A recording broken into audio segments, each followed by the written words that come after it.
source for the latest news and analysis. This is the Global Update Express.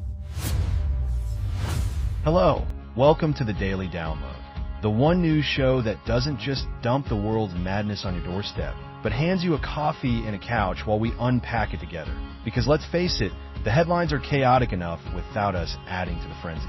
It's Sunday, November 9th, 2025, and if you're anything like me, you're probably nursing that second cup of coffee, scrolling through your phone, and wondering how humanity managed to cram so much drama into one weekend. Picture this. You're finally catching up on sleep after a week that felt like wrestling a caffeinated squirrel, only to wake up to news that's part soap opera, part sci-fi thriller, and part, why can't we all just get along? Extravaganza. We've got governments grinding to a halt like a bad first date, tech breakthroughs that make you question if we're living in the future already, and a mystery man who's less James Bond and more oops, wrong turn into a heist. Buckle up, because today we're diving deep into the weird, the wild, and the downright wonderful. And hey, if it gets too heavy, just remember, laughter is the best medicine, even if the world's handing out indigestion.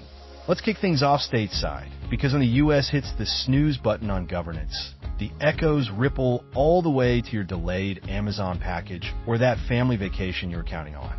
The U.S. government shutdown? Oh, it's not just happening.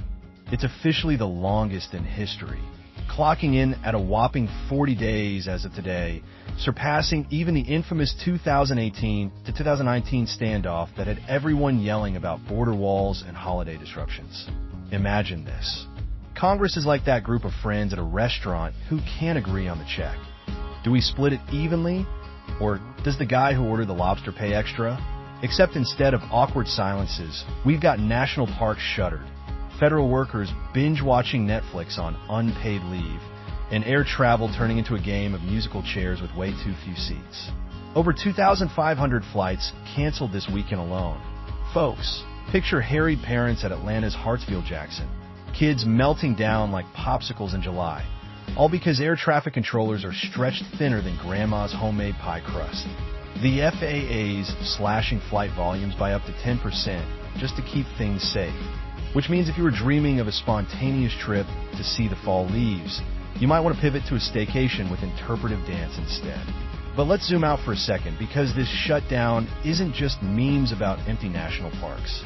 Shout out to the rangers who are probably secretly thrilled for a break from explaining why bison aren't pets. It's a real gut punch to everyday folks. Food stamp benefits are delayed, IRS refunds are on ice, and small businesses near tourist spots are watching their revenue evaporate faster than a puddle in the desert. Senate Majority Leader John Thune called the latest bipartisan talks promising during a rare weekend session. But as of Sunday morning, it's still a standoff. Democrats are pushing for Affordable Care Act extensions, while Republicans are holding firm until the dust settles. It's like watching a high-stakes poker game where everyone's bluffing with empty hands, and the pot is the entire economy. Humor aside, this thing's already cost billions in GDP, and with Thanksgiving looming, analysts are warning of holiday shipping nightmares that could turn Black Friday into Black Mood Friday.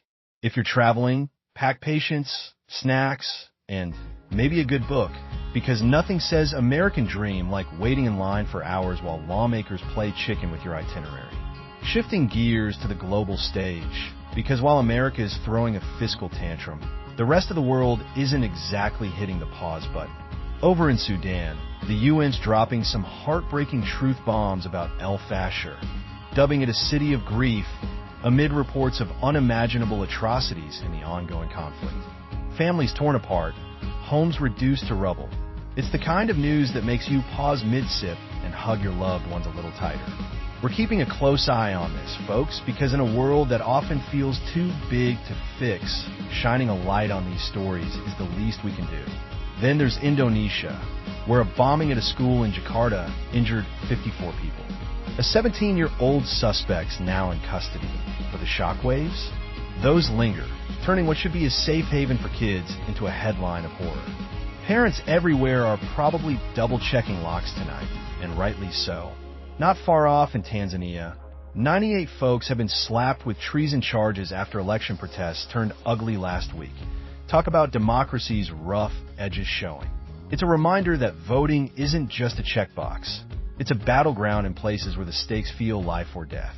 And oh man, the tragedies piling up today, they're the gut trenchers that make you question if we've got a collective bad karma cloud hanging over us.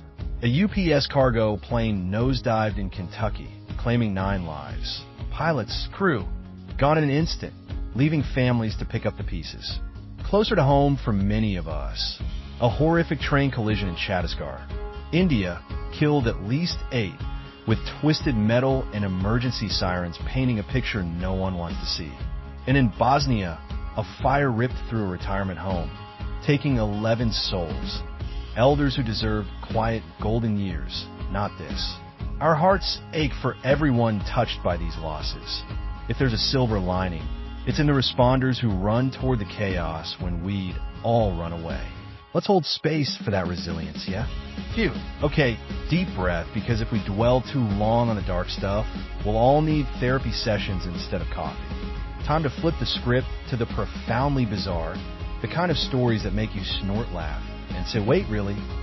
Enter our top, Wonder World, tale, the mystery man from the Louvre heist. You remember this, right?